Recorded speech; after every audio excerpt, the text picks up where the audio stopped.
বিসমিল্লাহির রহমানির রহিম। সম্মানিত শিক্ষক মণ্ডলীগণ, আজকে আমরা দেখব কিভাবে ইএসএফ ডাটা পূরণ করে। তো আপনারা জানেন যে কম্পিউটার সেকশনে বা কম্পিউটার যে ট্রেনিং সেন্টারের জন্য যে সফটওয়্যারটা আছে, সেটাতে যখন আপনারা স্টুডেন্ট অ্যাপ্রুভ করবেন তখন স্টুডেন্ট অ্যাটলিস্ট এইখানে দেখুন স্টুডেন্ট লিস্টে এই তথ্যগুলো দেখাবে। তো স্টুডেন্ট লিস্ট থেকে সবাই তো আসলে রেজিস্ট্রেশন করে না বোর্ডের, ইএসএফ পূরণ করে না। তো ইএসএফ পূরণ করার জন্য আমাদের একটা আলাদা লিস্ট আমরা তৈরি করি।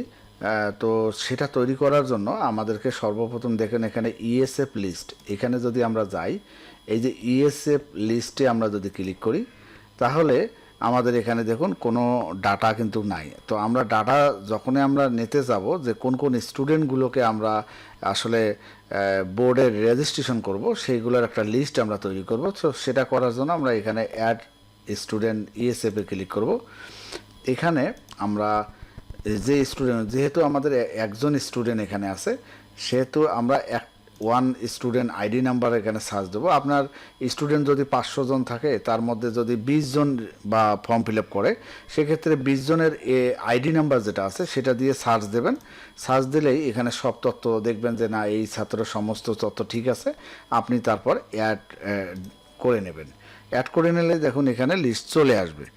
এভাবে আপনি যত ডাটা এখানে আপনি সেভ করবেন, মনে করেন যতগুলো রেজিস্ট্রেশন হবে সব ডাটা কিন্তু এখানে সিরিয়াল লিস্ট চলে আসবে। এরপর আপনি এটা চাইলে প্রিন্ট আউট করে নিতে পারবেন এবং স্টুডেন্টের কাছে পরবর্তীতে আপনি সিগনেচার করে নিতে পারবেন। ল্যান্ডস্কেপ সিলেক্ট করলে দেখুন এখানে সিগনেচারের ব্যবস্থা করে নিতে পারবেন।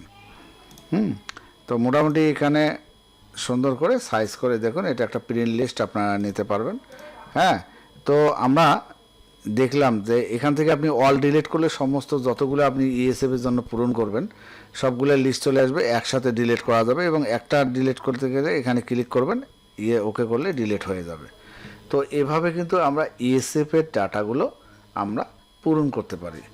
তো এই ছিল আজকের টিউটোরিয়াল। ধন্যবাদ সবাইকে, ভালো থাকবেন, আল্লাহ হাফেজ।